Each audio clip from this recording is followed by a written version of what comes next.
Audio Jungle.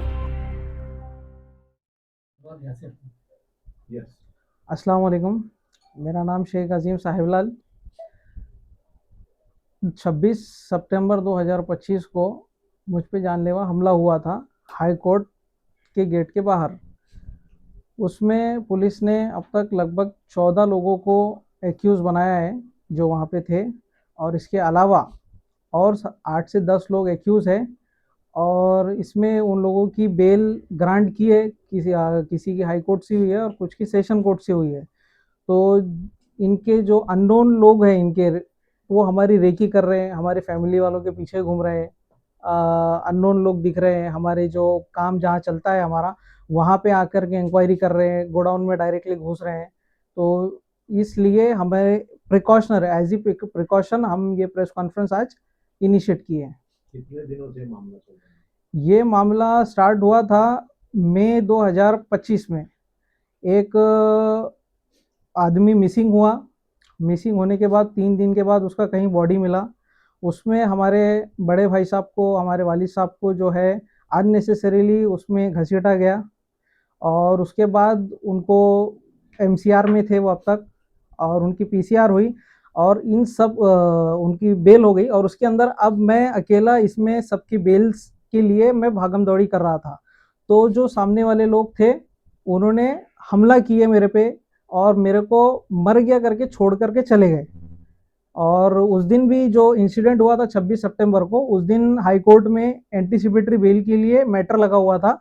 उसकी matter reach नहीं होने की वजह से 6:17 के आसपास मैं कोर्ट से निकला, और मुझे प्लानिंग के तहत गाड़ी पे से गिराया गया, और फिर कम से कम 8 से 10 लोगों ने और कुछ उसमें लेडीज भी थी, वो सब ने मिलके मेरे पे असॉल्ट किया है। अभी आज क्या चाहते हैं आप?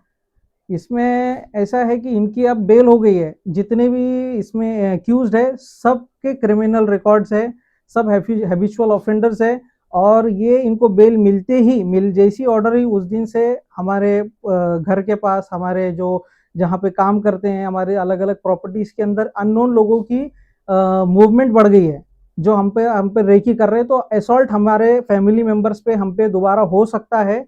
तो only request to the chief commissioner of police Pawar sir के इसमें इनिशिएट किया जाए, क्योंकि अब तक 14 लोगों को एक्यूज बनाया गया, जिसमें से सिर्फ 3 लोगों को अरेस्ट किया गया। All others 11 members are roaming outside the police custody, और सब इसके अंदर हैबिचुअल ऑफेंडर्स है।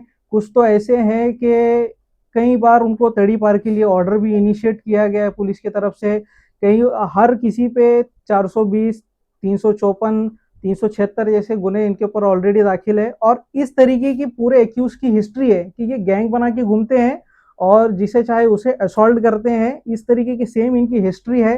ये कभी प्रॉपर्टी के लिए, ये इनके पूरे 2 नंबर के धंधे हैं, जैसे ये डीजल चोरी करके बिकाते हैं, और जो गाड़ियां चोरी करते हैं और उसको फिर स्क्रैप करते हैं, और हवाला का इनका कारोबार है।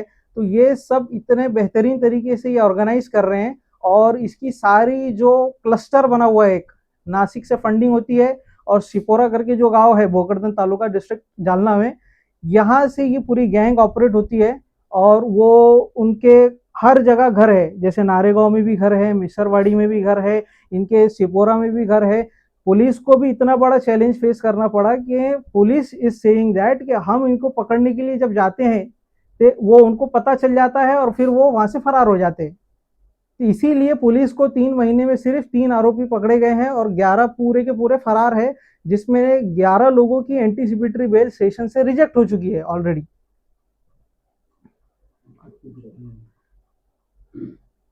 इसके अंदर जो है तो आपने कहा कि वे कुल कितने आरोपी है इसके अंदर? अभी तक 14 निष्पन्न किए हैं पुलिस ने, और 8 से 10 अभी भी रहते हैं। पुलिस की इन्वेस्टिगेशन जारी है। एफआईआर कहाँ पर? एफआईआर पुंडलिक नगर पुलिस स्टेशन में 1 अक्टूबर 2025 को रजिस्टर हुई थी। तो जी बोलो। पुलिस वालों ने क्या कार्रवाई करी? पुलिस वालों ने कार्रवाई करें, जिसमें 3 लोगों को उन्होंने अरेस्ट किया अभी तक, और बाकी के 11 लोग अभी तक फरार है। पुलिस नाकाम रही उनको पकड़ने के लिए।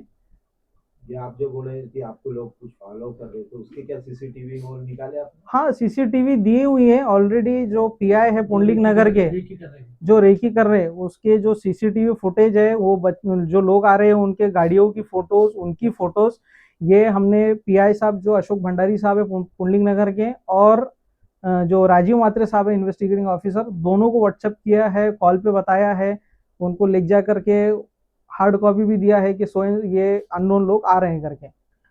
आरोपी कौन है बता सकते हैं?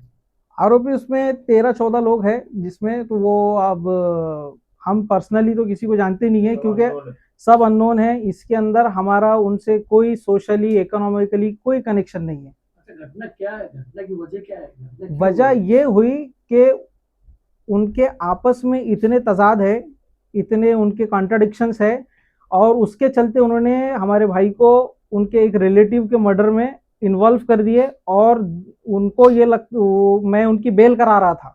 आई am the only person who is running for their bail, और उसके वजह से उनको ये लगा कि भाई ये इसको मार देंगे तो केस खत्म हो जाएगा। वो लोगों पे वो उस हिसाब से उन्होंने मुझ पे असॉल्ट किया, मारा, और मैं मर गया करके मेरे को छोड़ करके चले गए वहां से। आरोपी से क्या कुछ मुद्देमाल वगैरह ऐसा कुछ? हाँ, उसमें एक आरोपी से जो मर्डर वेपन है वो सीज हुआ है, जो गाड़ी से मेरे को असॉल्ट स्टार्ट किया था, उन्होंने धक्का दिया था, वो गाड़ी सीज है, और कुछ क्लॉथ्स वगैरह भी उन्होंने स्टेन, ब्लड स्टेन वाले, वो भी उन्होंने रिकवर किया है पुलिस ने। घटना में कितने आरोपी थे टोटल? कम से कम 20 से 22 लोग हैं, जिसमें से 14 लोग पुलिस ने निष्पन्न किए हैं, आइडेंटिफाई किए हैं। अभी आखिरी में आपको क्या है पुलिस कमिश्नर से विनती हो बताइए? पुलिस कमिश्नर साहब से यही विनती है पुलिस डिपार्टमेंट से कि आप सबसे पहले जो एक्यूज अभी तक बाहर है उनको अरेस्ट किया जाए, उनको पाबंद किया जाए कि कोई भी अननेसेसरी अनलॉफुल एक्टिविटी ना करे, हमारे प्रॉपर्टीज में, हमारे कारोबार में किसी तरीके का कोई थर्ड पार्टी इंटरफेरेंस ना कराएं, और we at the end we only seek for our safety. मतलब आपका बोलना ये है कि भाई सीपी साहब ने या वो जो पुलिस स्टेशन के जो इंचार्ज है उन्होंने जो है तो इनको प्रतिबंधात्मक इनके ऊपर कार्रवाई करनी चाहिए। अभी 307 का इसमें दर्ज हुआ है, और 14 में से सिर्फ 3 लोग अरेस्ट हुए हैं। इससे समझ में आता है कि ये कितने क्रिमिनल बैकग्राउंड वाले लोग हैं, और जिसको पुलिस को भी हार्ड गया है इनको ट्रेस करना और अरेस्ट करना। तो इसीलिए मैं सीपी साहब से रिक्वेस्ट करूंगा कि आप पर्सनली इसमें देखिएगा कि ये लोग दोबारा कोई ऐसी हरकत ना करें, क्योंकि अगर हाईकोर्ट के गेट के सामने अगर किसी के साथ ऐसा असॉल्ट होता है तो फिर बाकी के शहर के दूसरे इलाकों में कौन सेफ रहेगा? मतलब धाक कुछ भी नहीं रहा, कोई कानून का धाक नहीं रहा, क्योंकि ये आराम से घूम रहे हैं, अभी भी घूम रहे हैं। इसके अंदर जो एक्यूज्ड है उनके सेलफोन्स चालू है, तब भी पुलिस ट्रेस नहीं कर पाई उनको। मेरा नाम शेख अजीम साहेबलाल है। मैं रहने के लिए अजीम कॉलोनी, जूना बाजार, औरंगाबाद में हूँ, और हमारे जो कारोबार चल रहे हैं वो नारेगांव में भी है और औरंगपुरा में भी है।